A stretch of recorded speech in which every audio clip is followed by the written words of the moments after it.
Hello, everybody, and we are back. Welcome to our third episode of the new series, Talking Trees Live. I am your host, Katie Dubow, and this new video series explores tree care questions, that's a tongue twister, with some of the top arborists from Davey Tree around the country. Today, I am joined by arborist Lou Meyer to talk about 5 ways to fall into winter. Hey, Lou. Hey, Katie, and hello to all my Davey family friends out there. I sure do appreciate you being here with me today. And Lou is joining us outside. So listen, you guys, we are live, and this is a series on Facebook that we're working with you. So excuse any future technical difficulties. We're going to knock on wood here on knock on trees, right, Lou? Yes, right. So we're going to talk about specifically today a question that you guys as arborists get asked a lot. Are there things I need to do to prepare my trees for winter? And really, Lou, is it preparing your trees for winter, or is it preparing them for spring? Or why do we need to concentrate on our trees in the fall? Right. Well, I mean, all seasons are good seasons to talk about trees, right? And that's why we're here. But in the fall, going into the winter, the trees are wrapping up their season of growing. It's a good time for, the things that we're going to be talking about today, but getting them ready for winter and then getting the preparation for the winter is actually a jump start in the spring also. So, trees are not a accessory to your house. They're not a roof or a driveway that, every 10 years I got to replace. They're in flux. They're constantly growing. They're constantly changing. They need input and they need maintenance. And that's why we're here. I love that. That's true. They are not just an accessory. They're not, as we say, parsley around the turkey of our homes. They are important assets to every home for so many reasons. We know all the benefits of trees. If you're here on Davey's page, you love trees. So let me introduce Lou. Let's take it back a little bit and talk about who Lou is. You're an ISA certified arborist. You love trees. This is not only your passion, your hobby, it's your profession. And you're in the Chesapeake, Maryland area, right? Correct. Yeah. So I'm in the Chesapeake, Maryland area, which is kind of the middle ground between Baltimore and D.C., but a part of the Mid-Atlantic operating group for Davey. So we cover the eastern portion. But specifically, my office covers the eastern shore of Maryland, Anne Arundel County, half of Howard County, and parts of Montgomery and Prince George's County. I'm a certified arborist with the International Society of Arboriculture. Interestingly, Maryland also has a Maryland licensed tree expert law, so I'm also a licensed tree expert in the state of Maryland.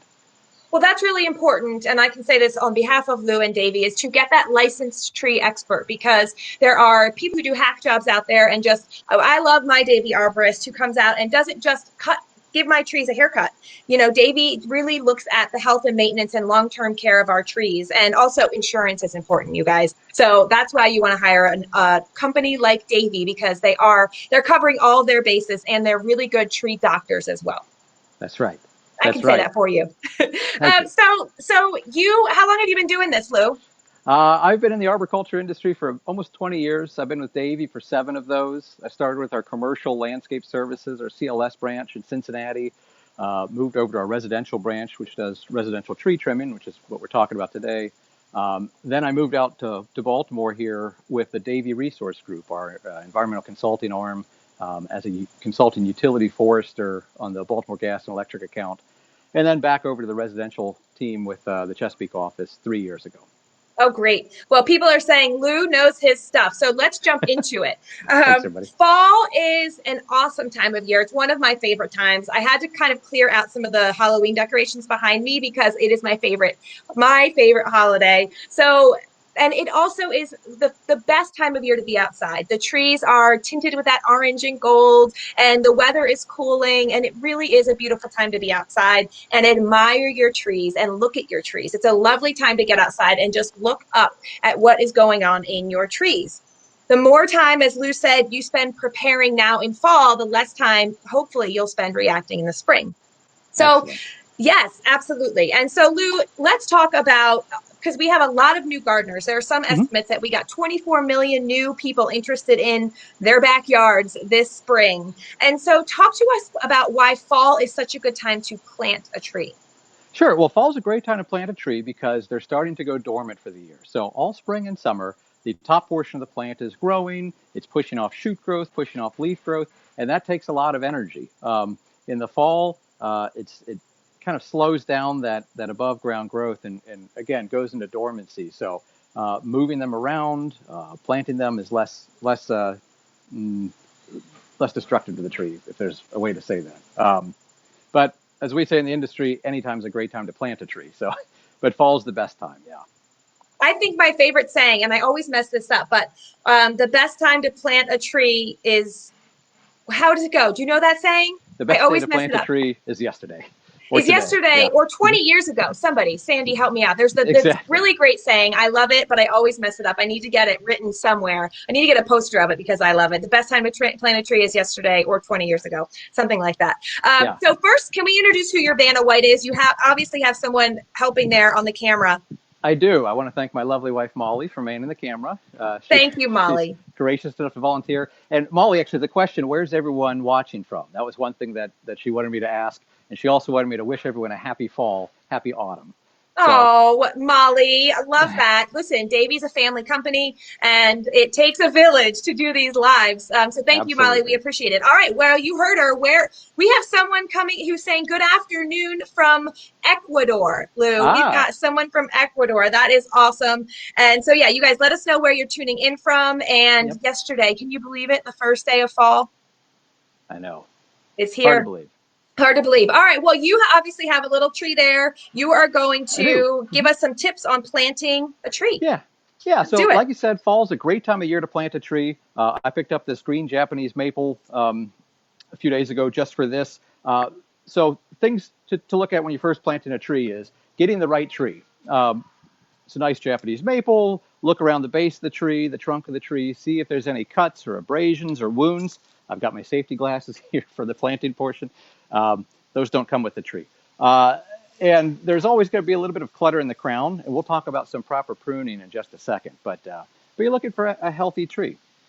One thing to think about when you're planting, prior to planting, is getting the right tree for the right place. We talk about that quite a bit in the industry. So this is actually a real tight space, but behind this wall is my Wi-Fi router, and that's the only way we could do this video. So Secrets that's of what we're planting. Facebook Lives. Yeah, this tree's probably going to be transplanted after we put it in the ground. But for the purpose of demonstration, that's why we're doing this here. But you want to look around. What kind of tree do you have, and what kind of space do you have? So if you have power lines 20 feet above you, you probably shouldn't put in a white oak that's going to get 100 feet tall. If you have a low spot in your yard that always contains water, you don't want to put in a tree that can't handle wet feet. So you want to think about something like a river birch or a black gum or a dawn redwood, something that really loves to soak up that rain. So terrain and placement are really important. Proximity to other things, to the house, to other bushes or shrubs. Trees are long-term investments, and you want to make sure you're making the right choice. So we've got our tree. I pre-dug the hole here to save you all the trouble of watching me huff and puff while I dig a hole. So this is a container-grown tree. Usually you buy trees in 3 different ways. Bare root, which is pretty rare unless you're planting an orchard. Balled and burlapped, which comes in that bag of burlap where they've severed the roots, wrapped the burlap around.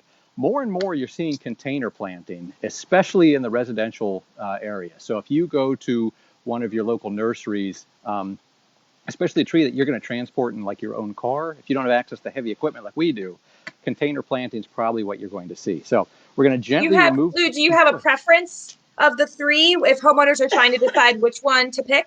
Great question. Do I have a preference of the 3? I like the container because it's been grown in potting soil, so it's much, much lighter. This is, when we talk about the size of trees, we talk about the caliper, which is the diameter of the trunk 1 inch above the soil line. So for a container tree that is a 1-inch tree, this would have a root ball on it about the size of a basketball, or probably just a little bigger if it was a balled and burlap. And that'd be packed with heavy clay and would just weigh a lot. So I like the container because they're easy for that reason. But I'll show you one of the detractions in just a second. When we remove this from the container, you'll notice where it's been growing here, over time, these roots have wrapped around. And what occurs is something called girdling roots. And if you don't address this at planting, these roots will continue to wrap around the root well, the hole that we've dug here, and will eventually choke out the tree. So one thing that I do is I take a knife and run it down the side and break up those roots. Doesn't hurt the tree at all. Those roots will regenerate. It's fine, but you really want to keep those from girdling. So, and that's some a nice. great tip for all of you new gardeners out there as well. Any plant grown in a pot. This is a great tip for any plant grown in a pot. You don't want to continue that circular root bound motion. You want to let those roots climb out into the hole that you're going to prepare for it. So I love that. You just whip that knife out like you do this every day. I do. I used to. Yeah, it's still in management. And then also, I forgot to mention before safety gives me a call, safety glasses are always important. Any PPE, protective personal equipment, is a really good thing to have. So safety glasses are the base for planting a tree. Some people prefer to have gloves on as well. I know this soil, this is my front yard, so I know it's in the soil, but if you're in a place that might have rocks or glass or whatnot buried underground, you want to make sure that you're protected there. Or if you don't want to get your nails dirty. If you don't want to get your nails dirty, absolutely. So now we're going to place the tree in the hole. Like I said, I pre-dug this and pre-measured the hole. So what you want is when you backfill, well, first of all, the hole should be 2 to 3 times as wide as the ball or the root well here. So I like to get a nice flat base and then taper up the sides to get to that 2 times the size. A, it's a lot less soil coming out. And B, all these roots are going to grow along the surface anyway, so you don't need to go too deep for the roots to expand. So you set your tree up, you get a nice straight setting. One thing that I like to do is step back and use the vertical portions of the house or building that you're planting with, because they'll be at a 90 degree to the ground, hopefully. And so I use those to line up the trunk of the tree. Always good to pick a good side of the tree. Sometimes trees have rougher sides, if you will, or prettier sides, if you want to look for the positive. This is my better side. Yeah, right here. This is the better side. Okay? So you want to put that together. Now we're ready. We've got a question about the roots. Yes, Sue's asking if you cut the roots, but should you loosen the soil or take off any of that potting soil that's already been growing in? Definitely not a bad idea. You can do that. So if you want to loosen that up, I didn't on this one just because we're running a video and I don't want it falling over. But yeah. If you can loosen that up, that'd be great. And it looks pretty crumbly to begin with. A lot of plants are not. We've got another question from Sage. If you do you water the hole first, or do you water the plant, or do you do the watering afterwards? So one trick for a smaller tree like this, what I really like to do is get a larger container, like a big, what do you call them? Tupper containers? Tupperware, yeah. Or a tub, yeah. And I'll fill that with water, and I'll stick the entire container with the tree in it down into there. And it'll start bubbling up, and as all those air pockets come to the top. And once the bubbles stop, you know this thing's completely soaked, and then I'll put it in the ground. Got it.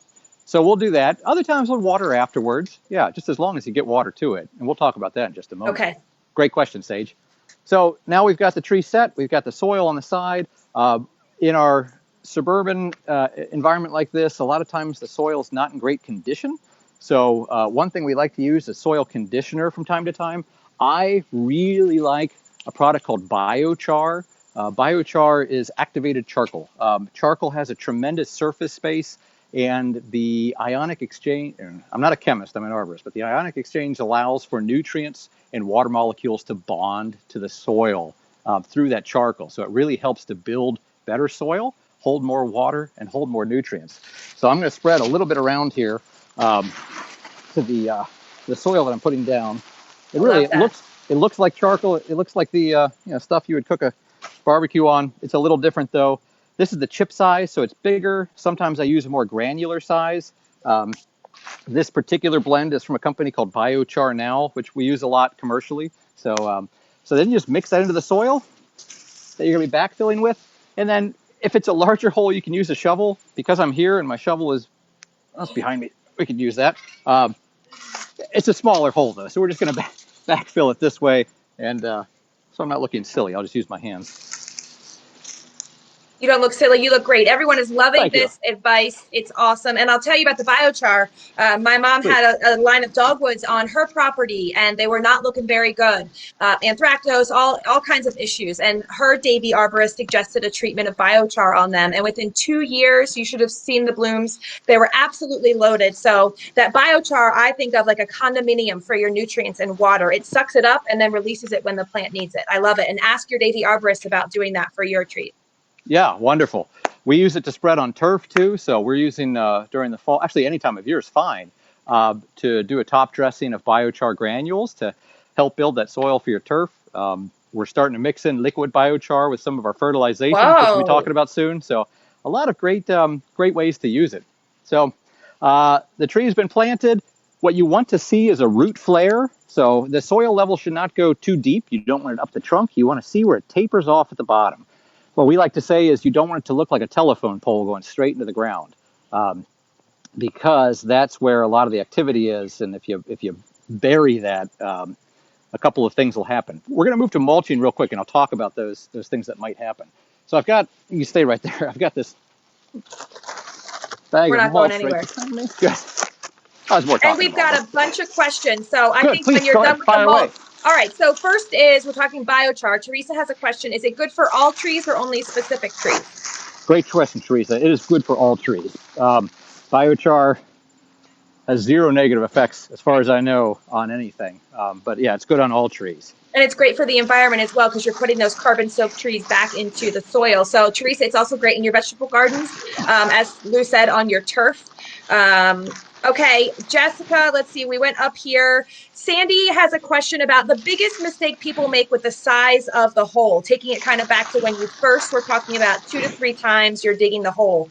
Sure. What's the biggest mistake people make? The biggest mistake is that they don't make it big enough. So let's see, this tree was probably, I guess, what would you say, 12 inches wide. So if I dug a hole that was 13 inches wide and then just jammed that tree down into there and didn't allow for the roots to expand at all, that's when you get those girdling roots and just becomes a real issue. The roots will hit that hard pan of the side.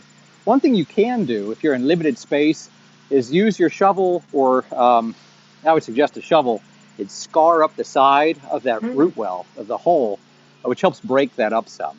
Good question, Sandy. One more from Jessica about clay soil. So when you dug your hole, I don't know what kind of soil you have there, but are there suggestions, does this apply? Biochar, I know, works great in clay soil, Jessica, but do these all apply for clay soil as well? Is there something else you would do for planting in clay? With clay, you might want to think about using some more different conditioners. You can mix in some topsoil. You can mix in a little potting soil if you want, but I really don't go that route. Soil conditioner like pine fines are used at times, but really what you want to do is use the virgin soil, the soil that the tree is going to be growing into anyways. Roots sense things, and you want to make sure that they don't hit the, if you've got all this real nice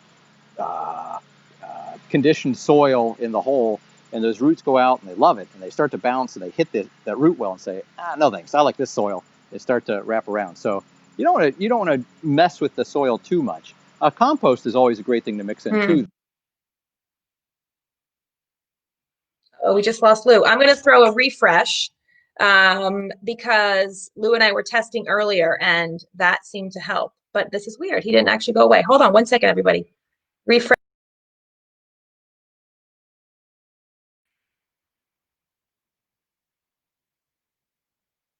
All right, we lost him. Maybe we'll come back. Valerie, I'm going to answer your question about fruit-bearing trees, because I personally have a bunch of fruit-bearing trees at my house. And biochar, you were asking specifically about the biochar in as it applies to fruit-bearing trees. And I had my Davey Arborist, Jason, out to my house to look at my fruit trees, and they could benefit from some biochar, but also from some fertilization. If you have biochar in with your tree, absolutely, that's okay. It's all right, Molly. We're going to get you on camera at some point, as much as you try to run from us. More beautiful than any maple. Collective all across the whole universe. Oh, heart. So we're back to mulching, if that's okay. We'll move on to that. You don't want to go nuts on mulching. The biggest problem that we see with mulching, the biggest mistake, is people putting way too much on. The volcano mulch. The volcano mulch. So what you want to do is get 1 inch to 2 inches max over the root system of the tree, and you don't want any up against the trunk. So if you are doing this, and again, it looks like a telephone pole going into the ground, I'm sorry to say you're doing it wrong. Please fix that by loosening it up. You want to, again, expose that root flare. You only want 1 inch to 2 inches around the roots of the tree. Now, People always ask, how far out should I mulch my trees? Ideally, you're mulching out to the drip line of the tree. Now we're going to go look at one of my oaks over here in my front yard. It's a 32-inch oak. The crown spread is probably about 60 feet. Am I going to put a 60-foot mulch ring around it? I would if I could, but Molly wouldn't let me. No, I wouldn't anyways. It's just not practical. So what you really want to get at least is the critical root zone. And there's a mathematical equation to figure that out. But really, it's just the first few feet out from the trunk. Any mulch is better than no mulch. More mulch is better than no mulch. And not depth, but spread out. What mulch does is it protects the root zone. It helps insulate during weather changes. It helps to retain moisture within the soil. It allows for micronutrients to work their way into the soil without competing against the turf that we usually find in our urban and suburban environments. And because of those nutrients, the microbiota in the soil are that much more active, and they're breaking up the soil, which helps for aeration. So, and we'll talk about that in a little bit, the importance of that. But one thing you can do, so you say, all right, well, for years I've mulched my cherry in my front yard, and it's got this volcano, and it's this tightly packed root zone, because what happens is you're tricking the tree into thinking that the soil level has risen, and it sends out these roots called adventitious roots. And these things will come out from the trunk, and they'll hit the edge of the mulch here, and they'll start wrapping around. And again, that leads to girdling roots, like we talked about. Girdling roots will constrict the tree. It will keep the nutrients from flowing from the base to the top, which obviously will kill the tree. It starves it out. So you get this massive girdling roots that you just keep putting more and more mulch on year after year and building up the volcano. Real tough to break up. What we do is we use a pneumatic air tool, which looks like the spaceship gun. I don't have it. Sounds fancy, too. It is pretty fancy. That connects to a commercial grade compressor, air compressor, and it blasts out air in a very concentrated nozzle at just under Mach 2. So it's this high-powered gun that we use for digging. And we use that because it doesn't disturb the root system. It doesn't, the roots that you want to keep are not getting broken, but you're digging around them. So we blast out that root ball so that it's all mixed up here, and you just pretend this is a large tree that's been mulched the wrong way. And now you've got all these gnarled up girdling roots exposed. We use hand pruners and sometimes hand saws if it's bad enough to cut those roots off of the tree. And then oftentimes we'll mix in a little bit of biochar and some compost as a top dressing for a healthier planting medium or a healthier growing medium, and then put an appropriate level of mulch over the top of that hopefully future mulching can follow that. So that's those were awesome tips. And I think that with that root aeration, that is something that you need to ask your local Davey Arborist if they do that. Yes. But the number one thing is to prevent it at planting. And Lou, all of these tips you just showed us will help set our new trees up for success. Good. One quick thing too, while we're here, is we're going to prune. So again, this is Japanese maple, good tree. I wouldn't say it's my favorite, but it's a good tree. What is your favorite? Well, my favorite tree is a hackberry, the Celtis occidentalis. It's not a showy tree, but it supports a tremendous amount of biodiversity, and they're all over Ohio, where I'm from, and I don't see them very often in Maryland, where I am now, so I miss them. So I love seeing one. I ran into one yesterday on a client property. I almost fell over. I was so excited. Oh, awesome. And this is a good opportunity for me to ask the viewers, what are your favorite trees? Coming up with fall. Lou is so good at this, you guys. I could just leave, and he and Molly could just take the whole thing. It's all Molly. Molly's the entire show. So yeah, I love it. Good question. You guys, let us know what your favorite tree is. Did you say for fall color? Well, sure. Let's do fall color, and if not, just favorite trees. While you're putting those in, I really want to talk about pruning very quickly. So new trees, you don't want to go nuts. They want as much photosynthetic material as possible for the next year. So what you're looking for is any dead branches to begin with. A lot of times branches will break during installation. I wouldn't say it's a violent process, but if it's a big tree and it's rolling around the back of your car, the back of your truck, so you want to cut off any broken branches. I don't see any of those on this one, but the next thing is any crossing branches. So a lot of times in nurseries, they'll be grown together, so they stay very tight at the top. So anywhere the branches are rubbing against one another, the bark of the tree is like our skin. It helps to keep any disease or other maladies from entering the tree. So you don't want that the skin broken, the bark broken. So again, any branches that are rubbing together, you make a snip. What we're looking to cut it at is what's called the branch bark collar. So I don't know if we can see here, Molly, can you come around here real quick?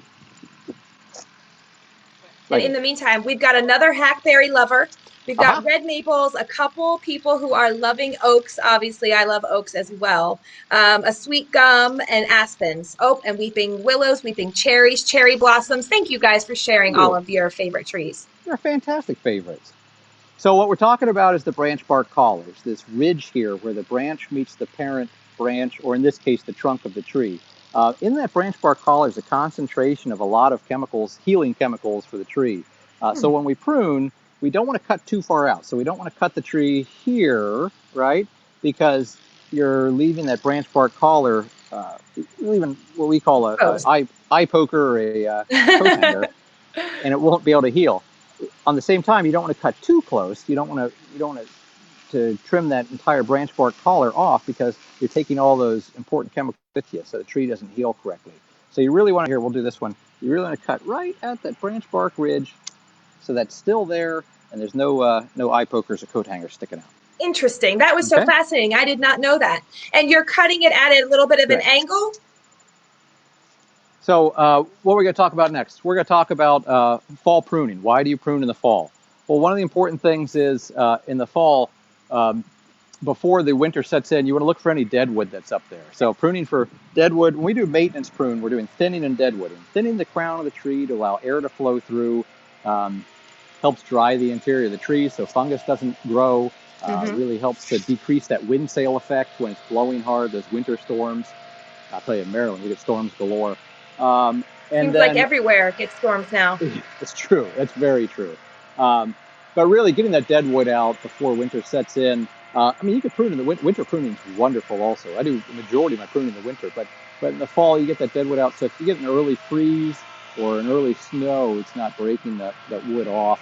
Especially if it's over your house, your driveway, or another structure like that. So pruning is really important right now. So Sandy had a great question. Your pruners look very clean. Do you clean them? Do we need to clean our pruners? Yes, that's a great question, Sandy. Thank you. Yes, cleaning your pruners is very important, especially when you're pruning trees that carry different funguses and different diseases with them. So, what do you call it? Sanitizing. Sanitizing your cutting tools is a good thing. So, a great example is cherries, or the Prunus family has a airborne disease called the black knot of prunus. And if you have a cherry in the northern portion of the United States, actually I don't know how far it spreads. I know it's in Maryland, I know it's in Ohio. If you have this fungus in your cherry, after each cut, when you're cutting the fungus out, after each cut, you want to sanitize your pruners in a little bleach water or spray some Lysol in it or something.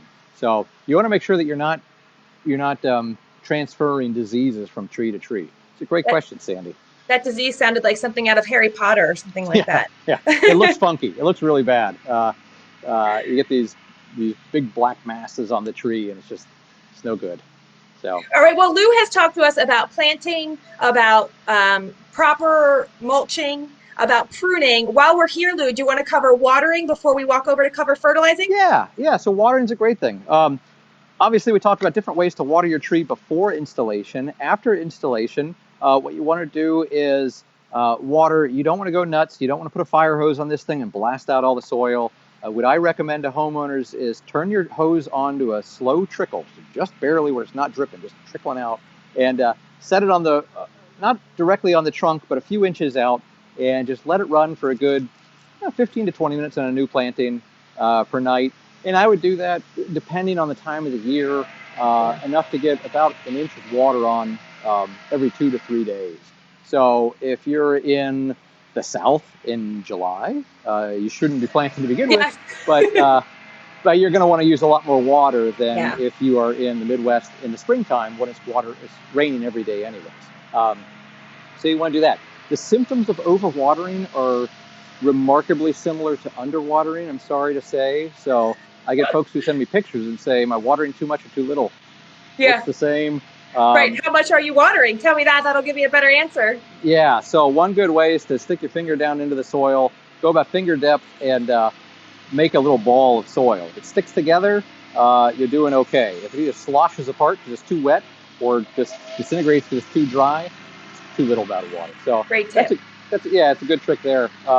When you have bigger trees, you want to move those hoses away from that trunk because you want to encourage the root growth away from the trunk. You don't want a whole lot of water there so that those girdling roots start, right? Does that make sense? Yeah. One thing I heard, is this a myth that for new trees, you should water every day for a week, every week for a month, and every month for a year? Did I just make that up? No, that sounds right. That sounds pretty good. I've not heard that exact layout, but yeah, that makes sense. And that's, of course, like Lou said, depends on when you're planting, what region you're in, and you're planting. A lot of things. I mean, here we are in fall. I've planted a bunch of new things, and in Pennsylvania, it hasn't rained in 2 weeks. Right. And fall is supposed to be a rainy season, so it all depends on situations around you. But I love your concept of grabbing that ball and figuring out from your soil. Your soil will tell you a lot. Exactly. And healthy soil equals a healthy tree. Oh, Yes, real quick, staking too. That's another thing that people always ask. So this one's got a stake on it. This is more for nursery growth. When we stake our tree, so if you plant a newly planted tree, ideally you're not staking it. But if you're in a windy area, if you're in a high traffic area, you're going to need to. Don't leave the stake on for any more than 6 months to a year. And the reason why that is trees are living beings like you and I. And as we develop muscle from resistance, right? So you push, if I have something heavy and I lift it, I'm building muscle. Trees develop cellular growth in a similar way, obviously not the same way, but they'll develop that cellular growth to help hold them up. It's called holding wood. And if you leave it staked for too long, the tree won't develop that holding wood. And you go to take the stake off and the tree just is weakened at that point. Also, frequently they're left on too long with the wires wrapped around and you girdle the tree above ground. So you want to leave it on just enough for those roots to start going to hold the tree upright and then get rid of the stake altogether. I always knew staking was bad, but it was like I never really knew. It's like I eat kale. I know it's good for me. I'm not sure why, but I never really knew why. That's those holding roots. We really want to develop them. And so when you plant your tree straight, when Lou gave us that tip in the beginning of this, you're lining up your trunk with something, maybe you're not by your house, but something that is already straight. That way you don't need to stake it. Mm-hmm. Yep. Love that. Great tip. Wonderful. Well, let's move on to fertilization if you're okay with that. All right. So right over here, I've got a bag of our Davey Arbor Green Pro. Nice. So when you're talking to any Davey employee, they'll tell you the best fertilizer out there is Davey Arbor Green Pro. We've been manufacturing this for years. We've scoured the lands for the best soils out there and have developed a blend of nutrients that is most beneficial to your trees and shrubs. This one's a special blend. This is a 30-0-10 in Maryland. We have a phosphorus-free, because of the Chesapeake Bay, a phosphorus-free mandate, if you will. Now I'm told that if you're injecting this subterranean, which we do, that's okay to have the phosphorus, but just to play it safe, we have a 30-0-10 mix. When you're looking at fertilizers, there's going to be 3 numbers on the bag. It's nitrogen, phosphorus, and potassium, N, P, and K, if you're talking about the table of elements. So a 30-0-10 is 30% nitrogen, 0 phosphorus, and 10% phosphorus in that bag, and the rest of it's just fillers. Each nutrient plays a different role in the plant world, much like vitamins do for us. Vitamin C is important, vitamin D is important. They both do 2 very different things, but they're both really important to get into your body. So Davey Arbor Green Pro is our go-to. We fertilize generally in the spring or the fall. I like the fall for a variety of reasons. You're encouraging some root growth. Arbor Green Pro has a 1-year lifespan in the soil. It's a slow release. Wow, that's awesome. Yeah, so it lasts a long time. Unlike the tree spike, a lot of people say, well, can I just do tree spikes? You can, but you got to put them in over and over again. They're a faster release, so you're looking at 4 to 5 times a year putting those tree spikes in. And I think you're supposed to use 3 or 4 per inch of diameter of tree. So if you have a 30-inch tree, you're putting 90 tree spikes in 5 times a year. It's a lot of cost and a lot of time. Arbor Green Pro, we put in the ground once per year. It stays in the ground for a year. We do a 1-year rate. Sometimes they can put it in at a higher rate to last 2 years, just to put more in the ground. But you get a good longevity out of the product. And it's important. Why do you have to fertilize your trees? The trees in the forest don't have fertilizer. Well, actually, they do. It's just not being put in by an arborist. The leaves are falling, the limbs are Yes. falling, Yes. animals, small animals, and large mammals are dying, and that's constantly recharging the soil with those Yep. important nutrients. In our suburban and urban environments that we live in, and our rural also, where we have our trees that we're taking care of, we have turf over the ground. Yep. And any leaves that do fall and limbs that do fall, we blow off in the fall because we want the American lawn, right? And you're not allowing that recharge to the soil. So we need to introduce those nutrients so the trees are healthy. What we do, and if we'll stand up and take a little walk here. Yeah. And question about the fertilizing. I also have fruit Yes. trees. Would you fertilize fruit trees in the fall, or would you wait because fertilizing will boost them and you want to do that in the spring? Yeah, for fruit trees, I'd probably do it in the spring. And to be honest Yeah. with you, if you're doing a new planting too, if you say, all right, I don't want to see my neighbor's house, so I'm going to put in a row of arborvitae, right? I want them to grow as quickly as possible. Fertilize them in the spring because you're going to see that flush of growth. Yes. In the fall, you get a flush of growth in the root system for healthier trees. Not to say that Ah. putting in the spring doesn't make for healthy trees. It's just, again, I have large oaks and tulip poplars on my property. I don't need them any bigger. So I want that flush of growth to be underground. For the roots. Awesome. Love it. Yeah, for the Really roots. interesting. Same for the shrubs too. Shrubs, need those nutrients just as much as the trees do. Obviously, the bigger the tree, the more nutrients they're burning through, much like human beings, right? But the shrubs as well. So I want to show you the tool that we use for the fertilization, and let me know if you drop me at all, or Molly will wave to me because we're walking away from the Wi-Fi. I do have the. I'll be right back. I get my glasses. Can you still hear me, or do you lose All right, me? still there? Yeah. Can you hear me? So I don't have the. I don't have the truck here, the tanker truck that has the fluid in it for fertilization, but I do have the probe. So what we use is a probe like this. It'd be connected to a hose that's connected to a tanker truck that has a pressure of about 180 to 200 pounds per square inch, right? So when we stick this probe into the ground, we're going deep into the root system. Wow. We have a kick plate here that gets it down, and my soil's like concrete now, so I'm not going 10 inches down. But we go deep down into the ground, and we pull the trigger. And when I do that, I'm delivering those nutrients to the root zone at that high pressure. So not only am I feeding the tree, but I'm also fracturing the ground. Really important for aeration because you want oxygen and water to be able to travel through the ground, and you want those roots to be able to get through that compacted hard soil that we have in our suburban environment. So that's the way that we fertilize. A 3-foot grid around the drip tree and all around the interior as well, so that we're getting maximum nutrient coverage all over the area where the roots are. Awesome. Now, can you hear me still? I can. Thank you. Awesome. Great. And I can hear you. That was really interesting. And imagine you talked about tree stakes. If you guys are trying to do this by yourself, imagine that was Lou's full body weight landing on that fertilizer stake. You can't put those stakes into the ground. All right. I'm going to refresh. I don't think he can hear me. Lou, can you hear me? You're back. Yeah. Awesome. Thank you. Well, great. That was so helpful. We've got, I think we had so many questions today. We covered a lot of topics. I was going to say it's 5 ways to fall into spring, but I think you gave us like 26 ways to fall into winter. I mean, I tend to ramble. Sorry.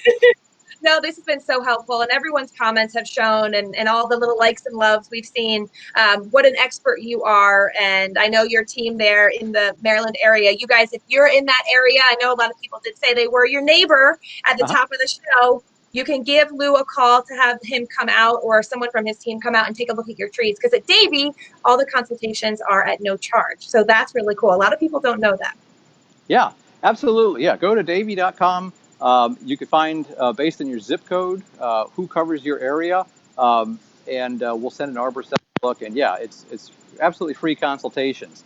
If you've got a really weird thing going on, like a tree that you need to analyze a little further, and we have tools that we can drill into the trunk of the tree to look for decay and other things like that, that might come at a cost. But no, for us to come out and just talk trees, walk the property, look at the trees, the shrubs, and say, hey, there's some things going on that you may want to look at. That frequently occurs where someone says, oh, my dogwood looks kind of funky. And we'll go up and say, yeah, the dogwood looks funky, but you also have scale on the Japanese maple or whatever going on. And property, not just one tree, but we want to be your partner for your property.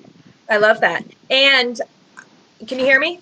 I can. Oh, you were pausing like you couldn't hear me. Good. Sorry. One of the other things I would suggest that I did when I moved into my new home was that I had the arborist come out to tell me what all the trees on my property were and Yeah. then give an assessment. And I know a lot of people are first time homeowners out there. We've got a ton of people who are either leaving cities or just buying homes for the first time and they have no idea what's on their property. And I think that's a great tip to just have Davey come out, give you an assessment and see what you have, what kind of starting ground you're working with. So awesome. Well, thank you, Lou. Thank you. So we've got a lot of thank yous coming in here, and thank you to the Good. camera work of the lovely Molly.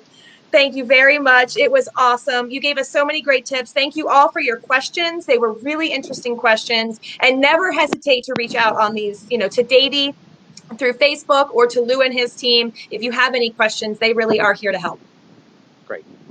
And one more thing, Lou will not be back, but we're here every 2 weeks this show. It is a bi-weekly show, this Talking Trees Live, and we will be back October 2nd with Talking Trees with Sean Kingzett out of the Chicago region. And we are talking about Oaktober. Have you ever heard of Oaktober, Lou? I have not, no, but I'm excited. Yeah, so we'll be talking all about oaks. A lot of you really wanted to know your favorite trees were oaks. So you can learn all about how to care for your oaks and why they're important. So that's going to be coming up October 2nd at 3 p.m. Eastern. But today, well, thank you for your time, Lou. That was wonderful. And now I can say it. We had very little technical difficulty. So that was awesome. Terrific. Thanks, everyone, for being here. Thanks again to my Davey family. You guys are awesome. Always appreciate your support. And to all my friends and family as well. Have a wonderful day, everyone. Bye.